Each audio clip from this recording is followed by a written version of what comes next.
Hello everyone, I'm Comic Ben. You must wonder what the heck? 2 videos in one day? Yes, that's right. You seen things right. So this is a really cool haul. I got the stealth buy of my life.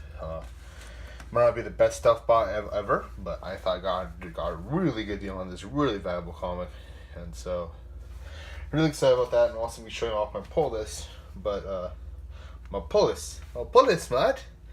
Nah, don't do a stupid accent like that. My pull list. Not like a Pullis with an accent. It's a pull list. That was really stupid to do. Australian accent. Sorry if I offended any Australian fans. But I'm going to show you the comic. Now, I honestly never thought I'd own this comic based upon its outrageous price. If you don't know what the outrageous price, really outrageous price. It says issue 150 of The Walking Dead, the retailer incentive variant, 150th issue of The Walking Dead. This is the black and white cover. It's even rarer than the color cover. I think I have the color cover actually. But this is that was a regular variant. This is the retailer incentive variant, and these things go for crazy amounts of money. Upwards of $100 to $150. I've seen even graded ones go for $200. I don't personally grade my comics. We'll buy a graded comic, but I currently don't own any graded comic, which is interesting. So I put them in topplers like this Walking Dead issue number 8, which I showed first time by Brian K. I'd love to get this signed one day with COA, but it'll be a little hard because he's not come to... Sorry, not Brian K.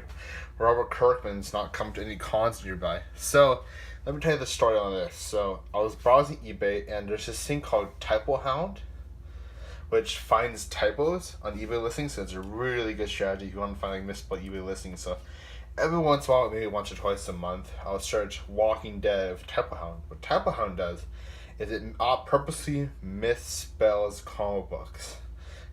No, sorry, misspells words, and a master search of like 100 words or something like that. And it comes with as many possible combinations as it can, and one of the most common ones is The Waking Dead.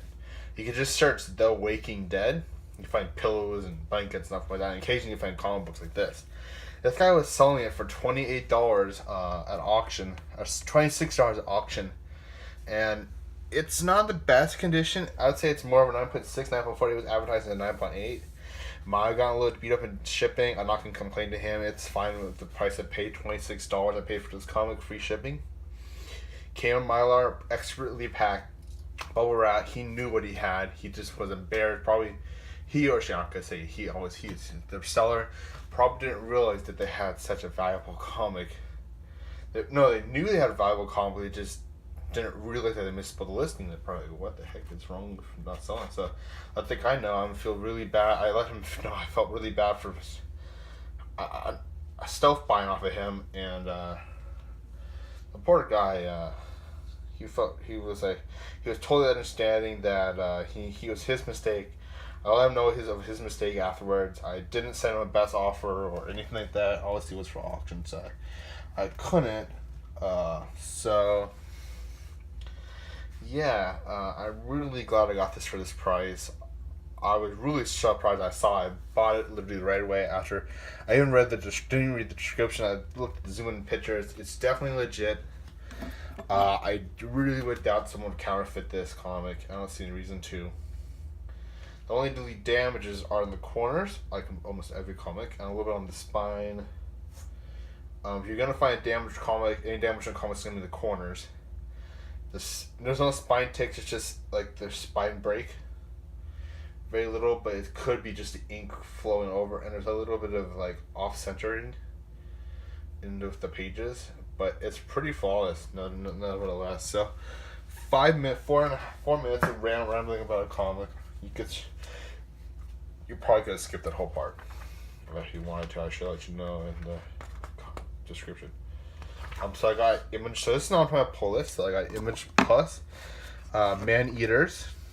Sounds like the stupidest comic ever. Nothing you want to talk about. You gotta look it up if you want to know what it's about. Red Hood vs. Anarchy, Prelude to the Wedding. Well, Prelude to the Wedding. I call it Prelude. Part 4. Harley Quinn vs. the Joker, Prelude to the Wedding, Part 5. And the darn New York Times article spoiled everything.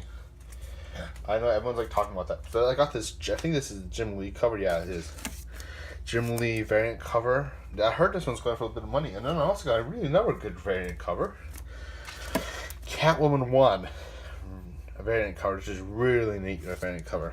I'm really excited about that.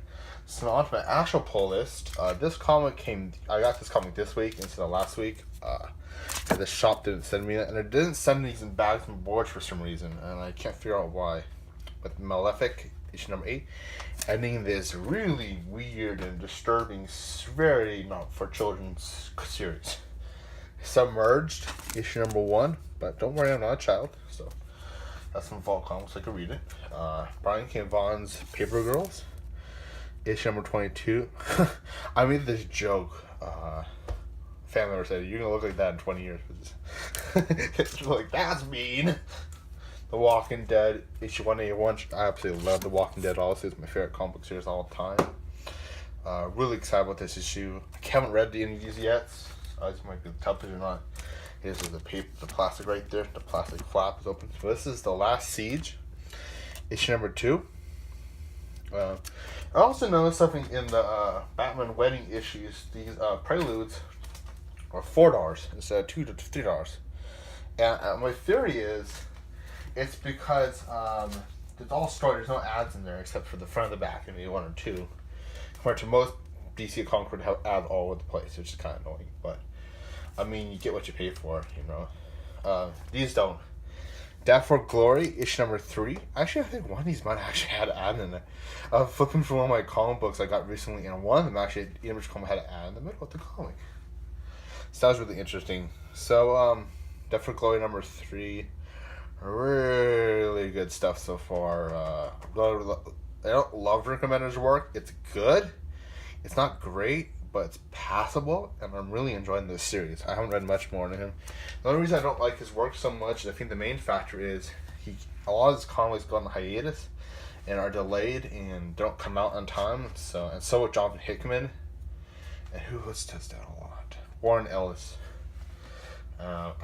Warren Ellis. He has so many series on hiatus that are never going to be finished. So if you enjoyed this video, please consider like, comment, subscribing. My contest just ended.